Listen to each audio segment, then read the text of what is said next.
we're definitely at a moment of transition, a moment where an old media system is dying and a new media system is being born.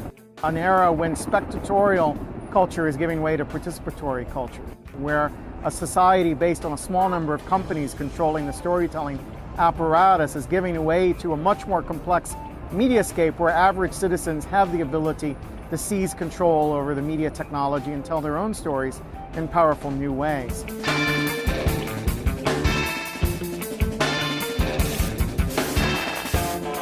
If we go back over thousands of years of human history, the most important stories were retold many, many times around the campfire. They belong to the folk. As we moved into the 20th century, those images now belong to major media companies who claim exclusive ownership of it. What we're seeing is in the digital age, as the public begins to take media in its own hands and begins to assert its right to retell those stories, the public are taking media without the permission of copyright holders and innovating, experimenting, recontextualizing, responding to those images in new ways. We take control of the media as it enters our lives, and that's the essence of convergence culture. Convergence culture is a world where every story, every sound, brand, image, relationship plays itself out across the maximum number of media channels. It's shaped as much by the decisions made in teenagers' bedrooms as it is by the decisions made in the Viacom boardroom. So a discussion list online or a Wikipedia function according to collective intelligence, where the group as a whole can put together knowledge in a more complex way than any individual member is capable of doing.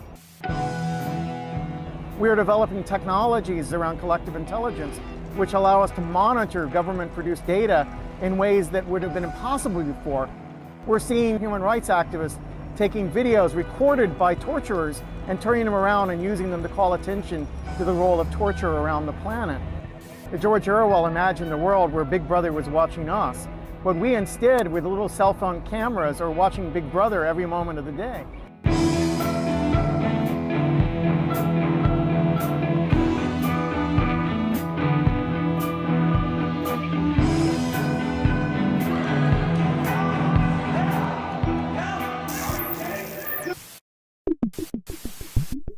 In a transmedia project, the story or experience is spread across a variety of media platforms, not in a way that's redundant, but rather in a way that's complementary, so that each platform contributes what it does best. The Matrix is everywhere.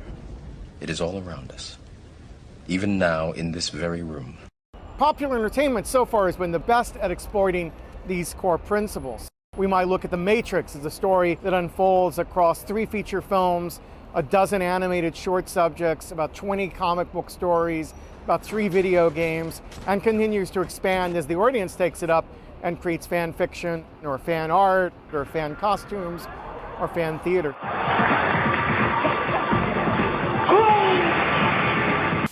The advantage a documentary filmmaker has is that we're already depicting a world. The reality is already cross-platform, and the reality is complex enough to allow us to have many different characters with many different stories on many different platforms. It was a creed written into the founding documents that declared the destiny of a nation. Yes, we can. So far, the biggest non-fiction success of transmedia storytelling is the Obama campaign. Here we see this political figure, relatively unknown 4 years ago, who exploded on the national scene by exploring every available media platform. Social network spaces like Facebook and MySpace, cell phone technology to connect to the voters. YouTube is a platform for distributing both official video and allowing consumers to produce their own grassroots video. We will respond with that timeless creed that sums up the spirit of a people. Yes, we can.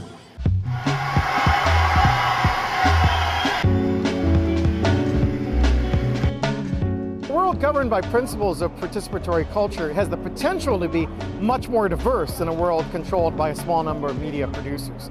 As average people develop the ability to tell their stories, we're seeing different perspectives emerge. We're seeing different groups gain representation. We're seeing groups challenge the dominant media images that have been constructed for their lives. And the challenge for those of us caring about social justice issues is to make sure that these tools get in the hands of those people who have been the most oppressed and most dispossessed to get their stories out and get their stories into circulation. As we expand who has the power to tell stories, we have the potential for stories to grab our imagination, to touch our hearts, that come not from the entertainment infrastructure, but from some average citizen out there whose reality's never been depicted on the screen before.